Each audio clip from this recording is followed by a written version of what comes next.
A bad chess coach may try to teach complex strategies before the student has a strong grasp of the fundamentals, leading to confusion and frustration. Sometimes it is best not to show them the best move. Overwhelming beginners with stunning strategic ideas is one of those common mistakes made by the average chess coaches. They want to show everything they know, but the effect of such teaching is close to none, or even worse. Let's take a look on the board. In this position, the best strategic move for black is, well, if you are a master level, you may try to guess. I'd suggest you to pause the video and maybe think for a while. The solution is a shocking bishop a3 move, played by Capablanca against Bogolyubov. The point is to weaken the dark squares, and especially the pawn on d4, provoking eventually c3, in which case the c3 pawn becomes the main target for black. But showing this to a beginner is a complete nonsense. They have just learned distinction between good and bad bishop, and suddenly they see this horrifying move against all known principles and logic. In other words, this bishop on d6 should be seen from their perspective as more valuable than the one on b2, and a good coach should actually criticize their student if they would choose Capablanca's solution, the best move in the given position.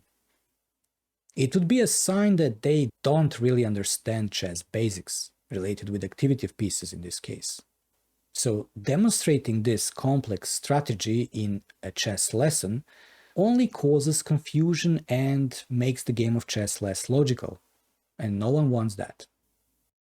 The basics of chess, such as piece movement, control of the center, and development, are essential for a beginner. As we just saw, a bad chess coach may focus too much on advanced concepts and overlook the importance of building a strong foundation. Endgames are typically good for beginners, mainly because they are not too complex and the idea of how to win is normally straightforward. However, that's not the case in all endgames. This one is a perfect example of teaching without foundation. The task is to eventually build an initiative thanks to the two following ideas: domination of the bishop over a knight in an open endgame, and two, principle of two weaknesses, when the opponent is not able to stretch enough to protect all their weak spots. Process of winning is too long for a beginner's mind to stay focused and grasp anything. They should get to know why in this position a grandmaster played the move h5, and from their perspective whatever we would say to justify it won't sound reasonable enough, because they are not even familiar with the terms we use. Another bad example can be seen in this early middle game. Here is white to move and the team is gaining initiative, which can be obtained by, again, you can try to find it pausing the video while I'm going to reveal the solution, which is castling long. It is wrong as asking a student to talk about Heidegger's philosophy while they are still learning the alphabet. If your beginner level student gets something like this on the board to solve, they would probably quit chess for life even before you get fired. A bad chess coach may overload their student with too many concepts, making it difficult for them to retain any of it. In the given position, there are plenty of elements to discuss: weakened kings, semi-open files, the outposts on f4 and h4, and for white f5 and h5, bad bishops on e2 and g7, space advantage for black on the king side, for white in the center, and so on. Now, asking a beginner to evaluate this position, combining all mentioned elements, doesn't really get them anywhere. Even for a master, the data would not provide a clear answer to the question of what's going on here. Discussing this type of position would leave your student without any conclusion, boosting only their frustration. Instead, a good coach would focus on one of those mentioned elements and stay with it for a couple of lessons at least, until it is well understood.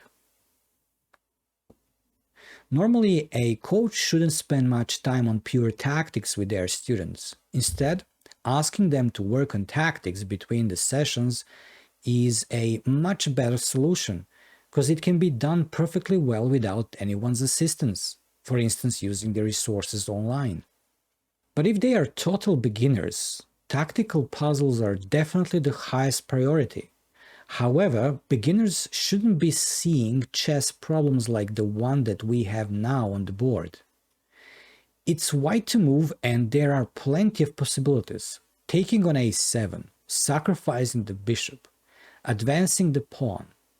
But the only combination that leads to win for white goes through the move.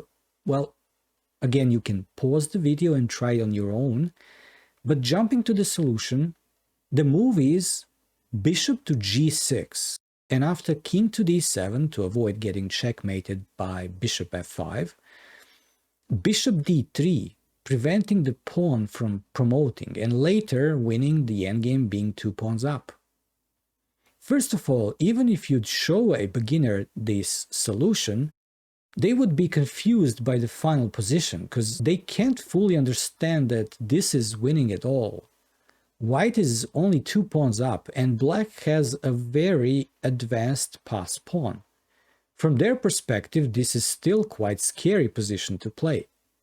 So the whole combination would seem too complicated, and the achievement is not that clear. Overall, a very bad teaching material. Complexity is the enemy when teaching a beginner. Instead, making things as clear as possible is the key to success when working with beginners. We need really good puzzles or chess problems for that level, and one of the best is now on our board. Here we have white with a very active rook, while black has their rook passively looking at own pawns. Now, when we say that white's rook is better, our student is still going to be questioning it, because they still don't have the notion of what it really means when we say a piece is better or more active. We can highlight the number of squares that our rook is controlling and compare it with the numbers of black's rook. That's still not enough, but for the time being we'll move on to the kings. Nobody has their king active yet, but because our rook is cutting the opponent's 7th rank, our student is noticing that the king of black is trapped on their back rank, and has no potential of attacking anything. Next thing is to search for the targets. Now, since our rook alone cannot really checkmate black king, we'll think of how to help it, and the only piece that can help the rook is our king. So we need our king active somewhere on the board. Next question is, where do we want our king to be in the near future?